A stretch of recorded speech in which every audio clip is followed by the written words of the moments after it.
On Labour Lens this week, the National Union of Petroleum and Natural Gas Workers, NUPENG, issues 2-week ultimatum to the federal government to address extortion of tanker drivers by security operatives. Also, Chemical Workers Union pickets NICIL complaining over disengagement of workers without benefit, while the Aviation Workers Union accuses Minister of underhand tactics in airport concession. We will also tell you about the protest by the Joint Health Workers Union against disparity in the payment of COVID-19 hazard allowance.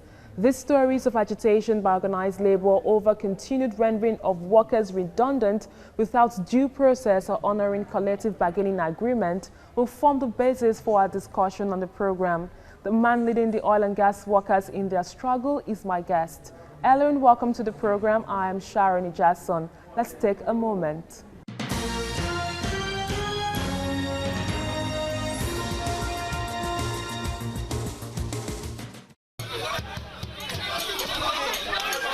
These are workers of NICIL Manufacturing Company, Lagos, Southwest Nigeria.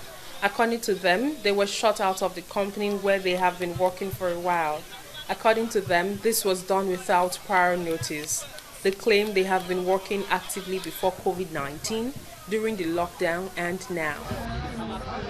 From the account, there are some people that has placed order over 120 million as I speak to you now. So, and we are on it, but it was unfortunately that we got here yesterday preparing to work. The next thing we see is that we are being locked out. COVID-19 has not affected our production or our products since the pandemic COVID-19 happened. It has not affected us because we have been working. Even the sales has been going on, and there was no any problem from any angle of the sales or the productions. The national president of the Chemical Workers Union says it's the third day that the union will be picketing the company. He insisted that the union will continue with the action until a proper meeting is held to address the situation. Most of the things that the workers are enjoying, they have just stopped it without negotiation, without anything. They have any discussion with them. So I think what is even about what he tried to do is for him to stop the union. Told the MD that look, we can't hold any meeting with you until you open this gate. If you open the gate, we are ready to meet with you. They said they are afraid. We told you don't be afraid of anything because they have a negative motive. That is why they are doing like this. So let the whole world hear that the chairman of this company is anti-worker, anti-labor. He wants to turn this place to a contract staff place, and the union will not allow. The management of the company were not available to react to why the workers were stopped from working. It will be recalled that the federal government has encouraged employers not to disengage workers as a result of the pandemic, as intervention funds will be disbursed to those in need.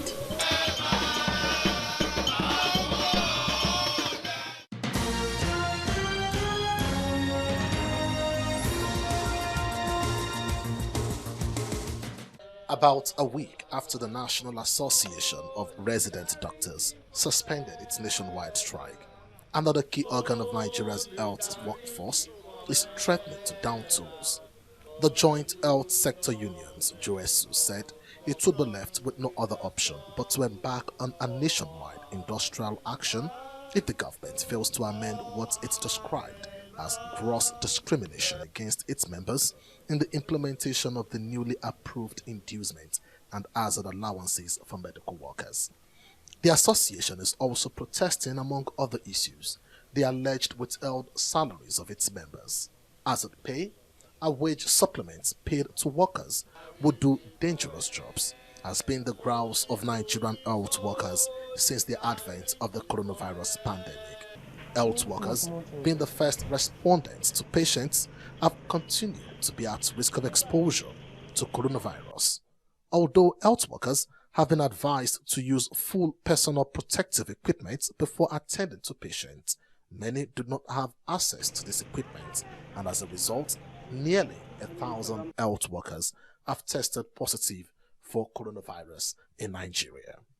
The Nigerian government had promised a special coronavirus hazard and inducement allowance of 50% of consolidated basic salary to health workers in Nigerian teaching hospitals, federal medical centers, and designated coronavirus centers. Prior to this, Health workers receive 5,000 naira as hazard pay across board. I want to take, for instance, an ambulance driver. We all know that an ambulance is used in conveying patients from one place to another. And an ambulance driver is part of the frontliner, all right? We have to move patients from one place to another. And you are telling me somebody who is moving patients from one place to another is not an health worker, and so will not be remunerated. We have a case of a catering officer, all right, who equally will serve food to the patient. Because there are some patients on special diet, all right? The dietitian will have to prescribe what to cook. These people will have to cook according to the prescription and will go to the ward and serve this particular patient. They have contact with patient. They serve them for that reason. And all of a sudden, the Federal Ministry of Health categorized these people as non-health workers. What is the difference between a pharmacist who serves drugs and a catering officer who serves food to the patient? The work in the health team is a teamwork. No group, no professional group can do it alone. All over the world, WHO classify healthcare service as a team, a multi-professional teamwork. But what government is doing in implementation of this intervention of remuneration to encourage health workers is breaking the team, is further breaking the team, because ab initio, since 1985, when Decree 10 of 1985 was done by Babangida, as was misled by Olukoye Ransome Kuti, health sector has not known peace in Nigeria. There has not been good team relationship. But with this COVID struggle, we are beginning to find our feet to come together as a team. But this team relationship that is nascent now, we call it nascent team relationship, coming up in the health sector. The Ministry of Labour and the Ministry of Health is breaking this team relationship further by the implementation of what they are doing.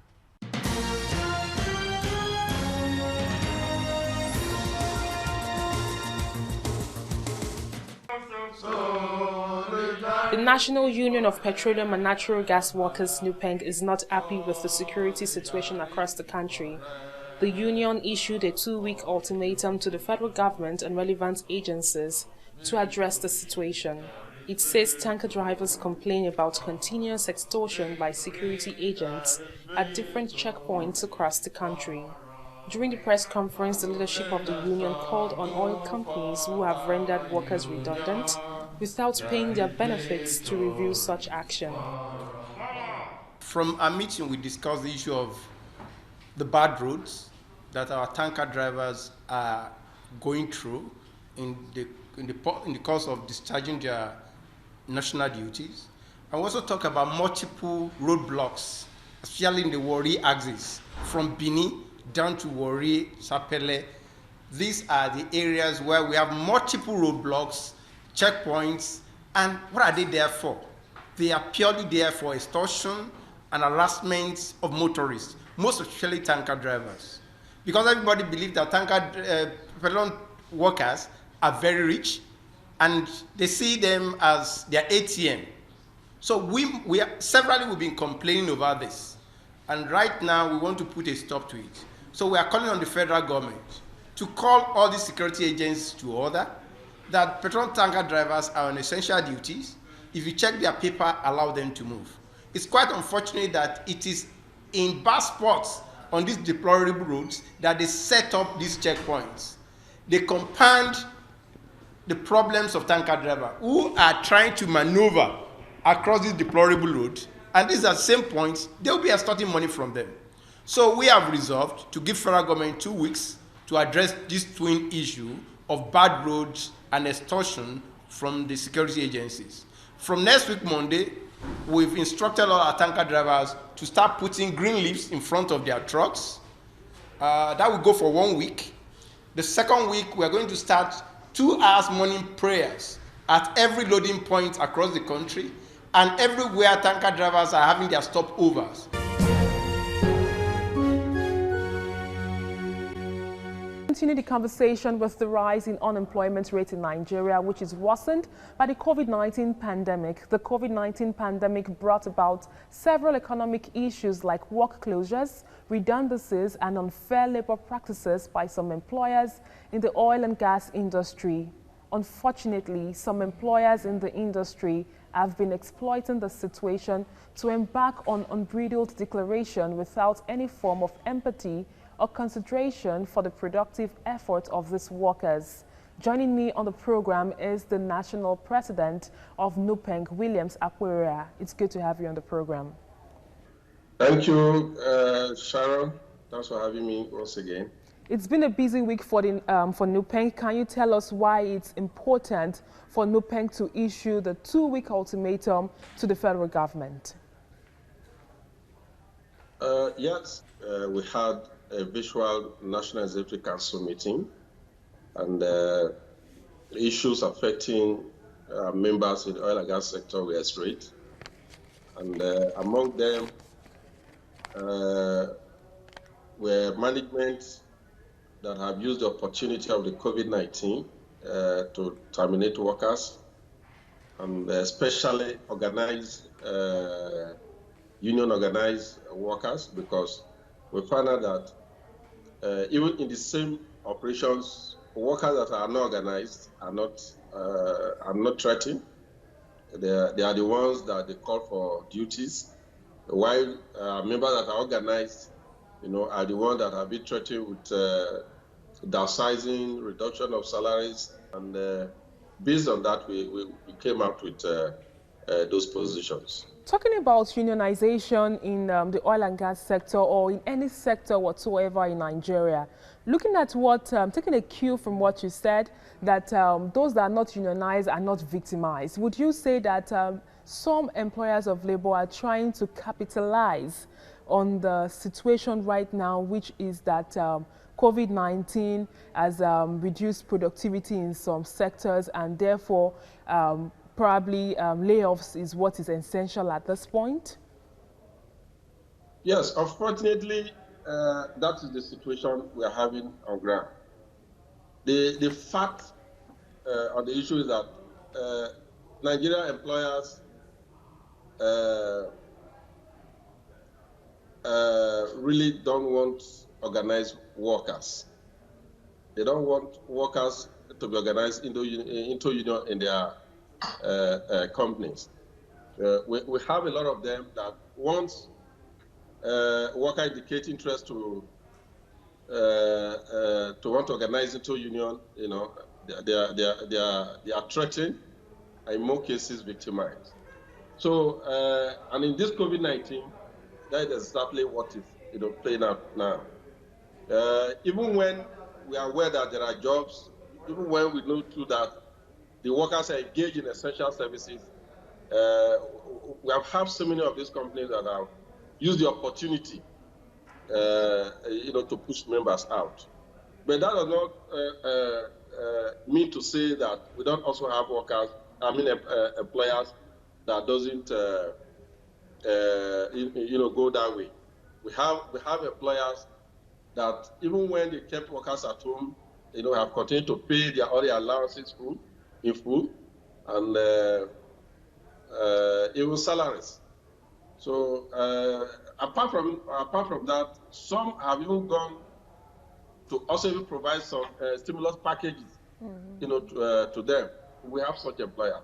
Moving away from the need for unionization of workers across all board, during the press statements that was released and the press conference that you had recently, there was this issue of the rising insecurity in the land and how about 9 of your members are currently kidnapped. What is your take on this, or what's the union's position concerning some of your members that have been kidnapped? Yes, that is one unfortunate situation we have in our hands as we speak. None of our members, were kidnapped, and until now, as we speak, there's no word from the kidnappers. Their families are resting. Even the leadership of NUPENG today, we are also resting. it's unfortunate. It's unfortunate that, at this point, for a production platform in the high sea, kidnappers can still have access to workers, carrying out their legitimate duties. What is so worrisome is that even on that platform, there are security operatives. They are supposed to be on alert. And how that happened, it still beats our imagination. But however, we're still waiting for details. But the whole thing, borders on what I would call, the inactive position of the federal government to appropriately tackle security. But it has been on in the north, where persons, are being killed like chicken, and gradually now is not, coming back to the south. So I don't know at what point, we think that we are safe in this country. We've sent a word to the federal government that those members should be released unharmed and unconditionally, and that is the clear position of the union. We are still trying to engage ourselves on a probable next line of action. Okay, moving forward, the ultimatum still stands that in 14 days, you're expecting the government to call security operatives. From findings, you accused the uniformed men of harassing tanker drivers who are actually members of your union. Can you expatiate what's the plight of an average tanker driver while trying to carry out his daily activities, especially during this COVID-19 pandemic period? That is also a very ugly trend we are experiencing, in our highways. Our tanker drivers are taking on that responsibility to move this product from one place to other are continuously being harassed along our highways by security operatives. Though we know what they are doing is illegal, but we have the belief that that can be curtailed. The echelon of such agencies should be able to call such persons to order. It's very, very rampant among the southern part of the country, especially along the Delta, Edo to Kogi, and crossing rivers to Calabar, where we have majority of the depots. And it's very, very unfortunate that even when you know that the man is carrying genuine product, you harass him to the extent, where he's made to part with, so much money before he can continue his journey. That is what we are talking about. This cannot continue because these persons are carrying products, flammable products, that does not belong to them. The owner of the products are at home. So why do you need to subject an innocent tanker driver that's doing product to that kind of harrowing experience all the time? Sometimes they are even delayed along the highway for hours until they part with whatever amount. I would say this can't continue.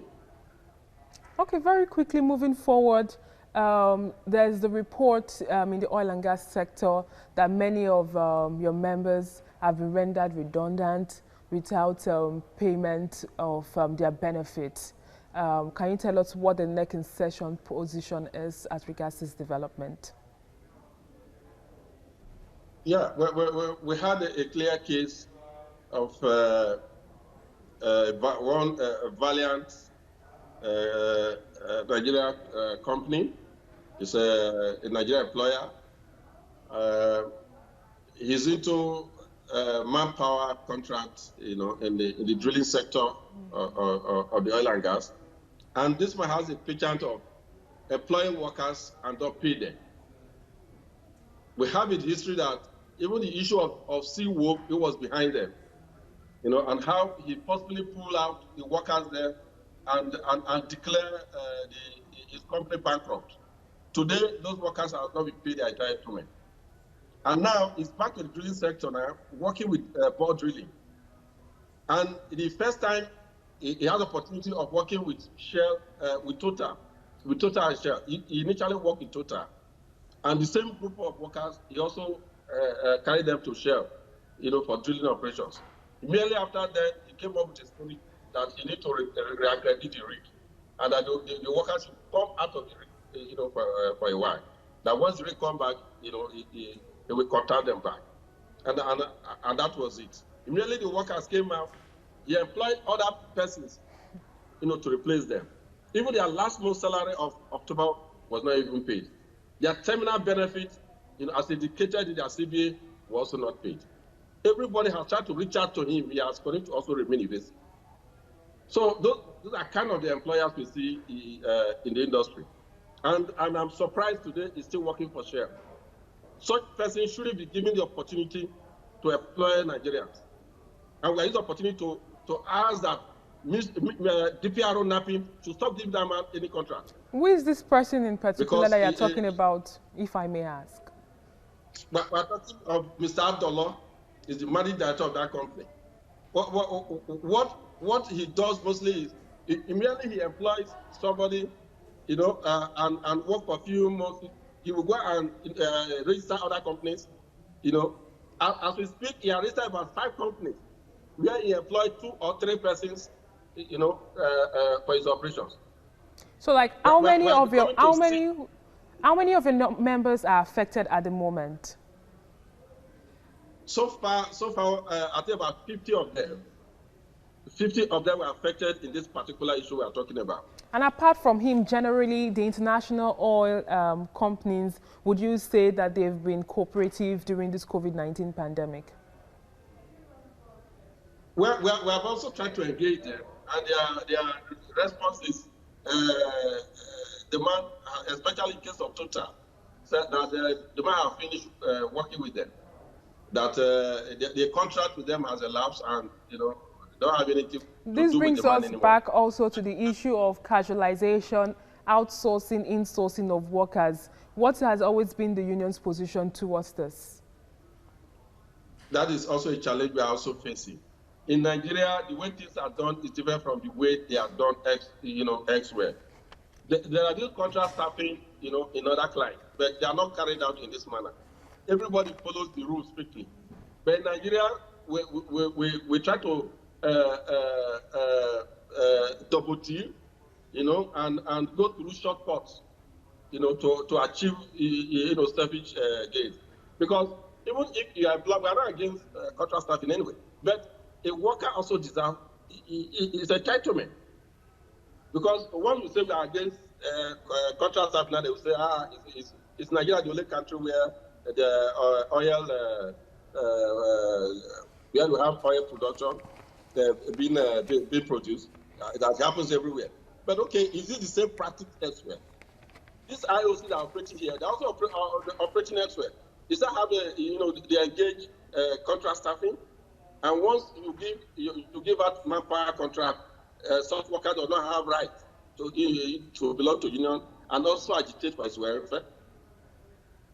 So these are the issues we are saying. The Ministry of Labour has also tried to engage them, but we also know too that the Ministry of Labour has limits. Their role, as in consider right, is only advisory.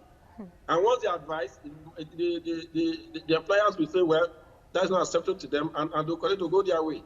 And who bears the brunt at this point, are the workers, who are also the masses. So our position here is that management, NAPIMS, and DPRO should also watch the caliber of persons they even give this contract to. Because there are so many dubious persons out there, who are just there to impoverish Nigerians. They want people to work for them without paying them their dues. So would you say that you've gotten feedback from the government, especially when it concerns the 2 weeks ultimatum that the union has issued to them? Well, before now, the Minister of State Petroleum Resources engaged myself and the Pegasus president, and he said he was going to get back to us. We want to believe that before the expiration of the 2 weeks, some positive effort will have been made and the issue will be resolved. And if there is no That's it. positive, if there's no positive feedback, what will be the next line of action? Well, we want to get to the bridge. Then we'll know how to cross it. It was an interesting conversation I had with you. Thank you for joining me on the program. Thank you once again, Sharon. God bless you. Though the federal government and other stakeholders have implored employers of labor to prioritize people over profit as government will be of support, thousands of workers have continued to lose their jobs stemming this problem demands synergy from organized private sector, government and labor. That's the much we can take on this edition of Labor Lens. Join us next week as we continue to discuss how the coronavirus pandemic has affected the world of work. I am Sharon Ijatson. Do not forget that labor creates wealth.